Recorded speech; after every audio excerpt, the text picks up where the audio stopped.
You know, there's a saying that says, stand up for yourself. Don't let nobody run over you. And I always thought, what does that mean, stand up for yourself? Because in hindsight and in reality, that means to me, that means you got to confront somebody, which can cause a confrontation. Case in point, let's use me as an example. If I offended you and you told me about it, and then I went to using deflective tactics, wouldn't you be angry? Like, I remember I used to tell people who did me wrong, because, I'll tell somebody, hey, so and so did X, Y, Z, and they be like, oh, you can't let that slide. You gotta woo woo. I go confront the situation. And as I was saying, when I confronted the situation, it got worse because of the deflected tactics. If I told you you did something to me and I didn't appreciate it, why do you get offended? And now you're upset, and I'm baffled because I'm like, how are you angry at me when you the one who offended me? And now you want to take things out of bounds and blow things out of proportion on other levels. So now we got a whole new problem that can't seem to be handled with mere words. So now we got to get into a physical confrontation.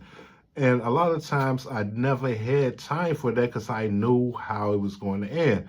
So for me, it was never about the get back. It was never about, I'm going to get you back. I'm going to do something else. A lot of times people who did stuff to me, I ain't do nothing. Like, okay.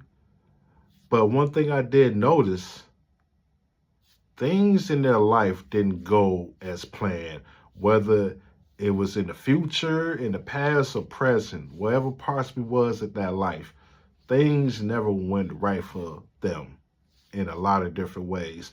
And that's why I always felt like if I was to waste my time and energy on trying to do harm to somebody because harm was done to me, what am I sending out to the world? What energy am I projecting? Because what you give, what you put out is what you receive. And it's a never ending cycle. So if somebody did me wrong and I go back and I do them twice as wrong because of my ego, and I can't believe that you would try me like this, so now I got to show you I'm not the one. But then you come back and it's just going to be a tit for tat. I never had time for that.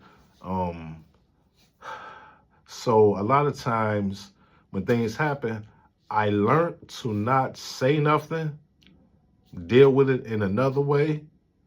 And majority of the time, I just, because that's where my mind is at. I'm not lost in the ego sphere. You know, you can say whatever, you can do whatever. I got different levels. I'm not moved by mere words. Call me what you want, say what you want, cuss me out, X, Y, Z. But once you cross a physical threshold, then yeah, now we got a problem. Because those are just words. Words don't mean nothing to me, in a sense. You know what I mean? So you got to do something else than to use words. That's just because how my mind is wired. But that's neither here or there.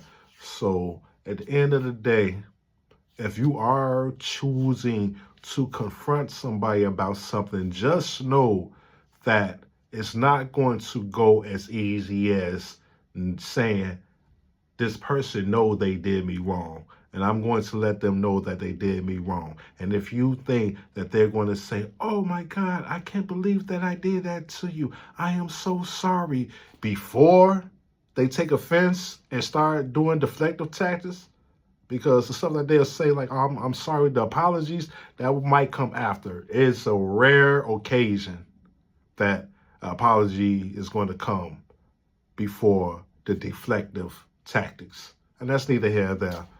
But that's just my perspective on that. So in hindsight, I don't have a lot of confrontal issues, period, because, you know, when you have a small circle and you just stay focused on what you're doing, nothing else is really going to phase you. And that's just how I'm rocking, you know what I mean? But thank y'all for rocking out with me. I know it's been a minute. I got to get my motivation up, but people are helping me, so here I am. Have a good one. To the next one.